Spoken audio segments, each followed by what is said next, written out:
Matrudevobhava శ్రీధర్యం astro YouTube channel ప్రేక్షకులందరికీ స్వాగతం సుస్వాగతం. ఈరోజు మనము ఈ క్రోధి నామ సంవత్సరంలో అంటే 9వ తారీఖు ఏప్రిల్ నెల 2024 నుండి 29వ తారీఖు 3వ నెల 2025 వరకు దీన్ని క్రోధినామ సంవత్సరంగా మన తెలుగులో మనం చెప్పబడుతూ ఉన్నది. అందుచేత ఈ క్రోధినామ సంవత్సరంలో కుంభరాశి వారికి గోచారం ఎట్లా ఉన్నది, దానివల్ల కలిగేటటువంటి ఫలితం ఏ విధంగా ఉంటుంది అనేటటువంటి విషయాలు ఇప్పుడు మనం చర్చించుకునేటటువంటి ప్రయత్నం చేద్దాం. ఇప్పుడు కుంభరాశి వారికి రాశిలోనే శని స్వక్షేత్రం కాబట్టి ఆయన 190 పాళ్ళు ఖచ్చితంగా శుభఫలితాలు ఇస్తారు. ఆయన శనీశ్వరుడు, ఆయన గురించి మనకి అంతగా కంగారు పడవలసినటువంటి పరిస్థితి ఏమీ లేదు. ఇక ద్వితీయ స్థానంలో రాహుగ్రహ సంచారం జరుగుతూ ఉన్నది. ఇక తృతీయంలో ఒక నెల రోజుల పాటు మాత్రం, అంటే 30వ తారీఖు ఏప్రిల్ నెల వరకు మాత్రం తృతీయంలో ఉంటారు. ఆ తర్వాత చతుర్థంలోనికి ఆయన గ్రహం 4వ స్థానంలోకి మారుతున్నది, సంచారం చేస్తారు. అప్పుడు మనకి అది కూడా గురుగ్రహం కూడా లోహమూర్తిగానే సంచారం చేస్తూ ఉన్నారు. ఇకపోతే 8వ స్థానంలో కేతుగ్రహం కూడా లోహమూర్తిగానే సంచారం జరుగుతూ ఉన్నది. ఇందులో మనకి సువర్ణమూర్తి కానీ రజితమూర్తి కానీ ఈ 4 గ్రహాల్లో ఎక్కడ కనిపించటం లేదు.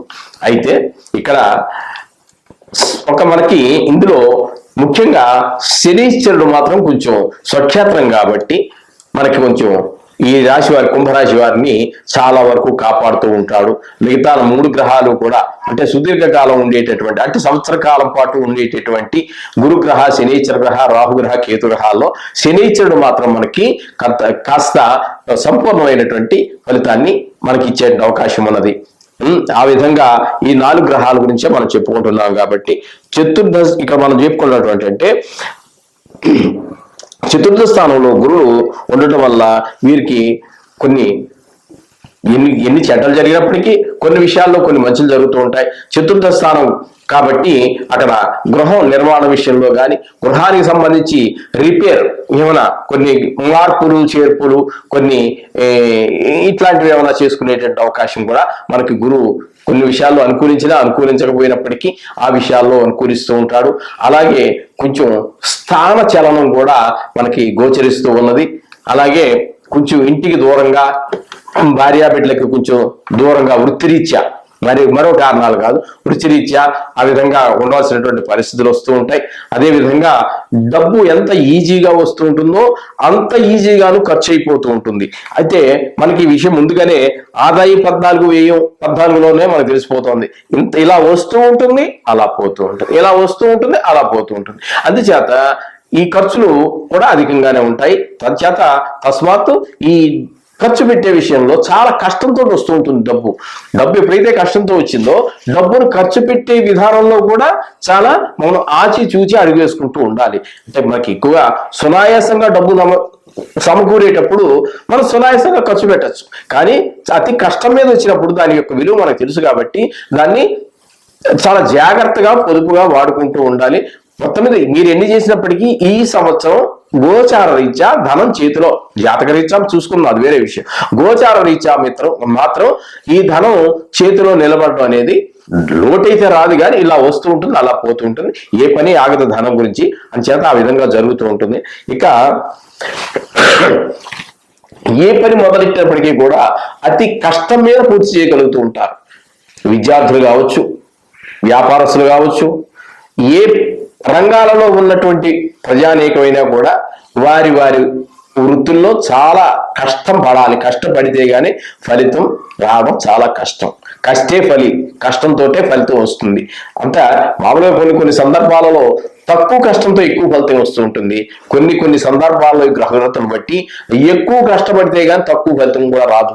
అటువంటి పరిస్థితులే ఇప్పుడు మనకి ఈ కుంభరాశి వారికి కనిపిస్తూ ఉన్నాయి. అదే విధంగా ఇక రాహు ద్వితీయ స్థానంలో లోహమూర్తిగా సంచారం చేస్తూ ఉన్నారు. ఈయన వల్ల కొంచెం ధన విషయంలో ఇబ్బందులు వచ్చే అవకాశం ఉన్నది. అలాగే మాట విషయంలో కొంచెం హార్డ్గా ఉండటము. ఎందుకంటే మనం ఎప్పుడైతే ఆర్థికంగా టైట్ అయిపోయామో అప్పుడు ఏమవుతుందంటే కొంచెం చికాకు పరాకు పెరుగుతూ ఉంటుంది. అది ఎక్కువగా బయట వాళ్ళ మీద చూపించము, చాలా తక్కువగా చూపిస్తాము. అది మరి ప్రమాదం కూడా. అది ఎక్కువగా ఇంట్లో వాళ్ళ మీద చూపించడం జరుగుతుంటుంది. భార్య మీద పిల్లల మీద చూపిస్తూ ఉంటాము. వాళ్ళు కూడా డిసప్పాయింట్ అవుతూ ఉంటారు. ఎందుకు ఈయన అన్నిటికీ అలాగా చికాకు పడిపోతున్నారు, అయిన దానికి కాని దానికి అన్నట్టుగా పాపం ఆవిడ మౌనంగా రోధిస్తూ ఉంటుంది. ఆ పిల్లలు కూడా ఎదురు చెప్పలేక ఆ విధంగా బాధపడుతూ ఉంటారు. ఇంకెదురు తిరిగే పిల్లలు ఉంటే చెప్పక్కర్లేదు, అక్కడ ఫైటింగే, రోజు ఇంట్లో ఫైటింగ్ జరుగుతూ ఉంటాయి. ఈ విధమైనటువంటి పరిస్థితులు అంతా కూడా ఈ రాహు గ్రహ సంచారం ద్వితీయ స్థానంలో లోహమూర్తిగా జరగడం వల్ల వచ్చేటటువంటి ఫలితాలు ఆ విధంగా ఉంటాయి. ఇకపోతే కేతు అష్టమ స్థానంలో కేతు సంచారం జరుగుతోందండి. అది కూడా లోహమూర్తిగా జరుగుతోంది. అందుచేత కొంచెం కొంచెం చాలా జాగ్రత్తగా ఉండాలి. ఆరోగ్య విషయంలో, ముఖ్యంగా అప్పుల విషయంలో, రుణాల విషయంలో, ముఖ్యంగా ఆరోగ్య విషయంలో చాలా జాగ్రత్తగా ఉండవలసినటువంటి పరిస్థితి. అలాగే మనకి ఎప్పుడైతే చికాకులు పెరిగాయో అప్పుడు మనకి దేవుడి మీద కూడా మనం అంత దృష్టిని నిలపలేము. ఏదో చేసామా, పూజ చేసామా అన్నట్టే ఉంటుంది. కానీ అందులో భక్తి శ్రద్ధ తక్కువగా కనిపిస్తూ ఉంటాయి. అదే మరి చిన్నప్పటి నుంచే అలవాటు పడ్డాము, లేస్తాము, స్నానం చేసాము, బొట్టు పెట్టుకున్నాం, అగర తొలగించాము, పూజలు పెట్టాము, అన్నీ అయిపోయాయి. కానీ ఆ పూజలో భక్తి శ్రద్ధ రెండు తగ్గుతూ ఉంటాయి. అందులో మోక్షకారకుడైనటువంటి వాడు కేతువు కాబట్టి అది కూడా అష్టమ స్థానంలో ఉండటం వల్ల అక్కడ మనకి భక్తి తగ్గేటువంటి అవకాశం ఉన్నది. అలాగే కొంచెము ఆరోగ్య విషయంలో కూడా జాగ్రత్తగా చూసుకోవాలి. అంచేత చాలా జాగ్రత్తగా ఉన్నట్టయితే వీటిని అధిగమించవచ్చు. దీనికి కంగారు పడక్కర్లేదు. మొత్తం మీద చెప్పాలంటే శనీశ్వరుడు ఒక్కడ మాత్రం కొంచెం మనకు అనుకూలమైనటువంటి ఫలితాలు ఇస్తూ ఉన్నారు. చేత మనం చెప్పుకున్నట్టుగా ఇందులో మిమ్మల్ని భయపట్టాలని, భయభ్రాంతం చేయాలని కాదు, మొత్తం మీద కొంచెం అననుకూలమైనటువంటి పరిస్థితులు ఉన్నాయి. అందుచేత ఖచ్చితంగా మనం ఇంతకాలం నుంచి మనం చెప్పుకున్నటువంటి ఆ నవగ్రహ స్తోత్రం చదువుకోండి.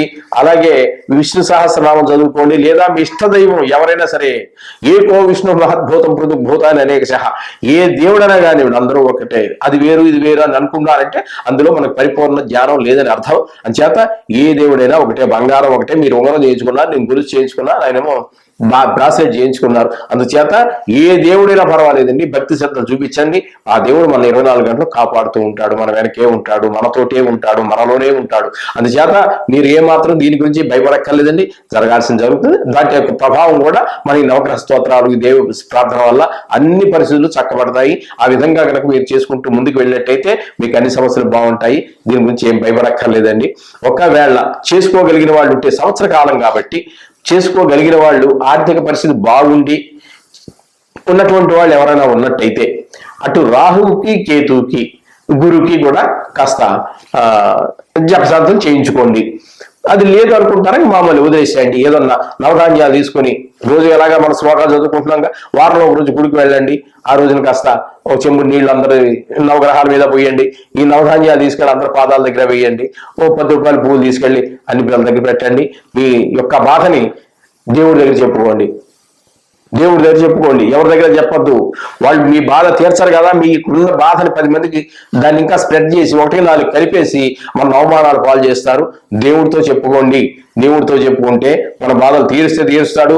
మన కర్మ పక్వం కాకపోతే అనుభవిస్తాం, అది వేరే విషయం. కానీ ఆయన ఎవరికి చెప్పడం, మన అపహాస్యం పాడు చేయడు. భగవంతుని పూర్తిగా నమ్ముకోండి, అంతా శుభం జరుగుతుంది. శుభం భూయాత్తం.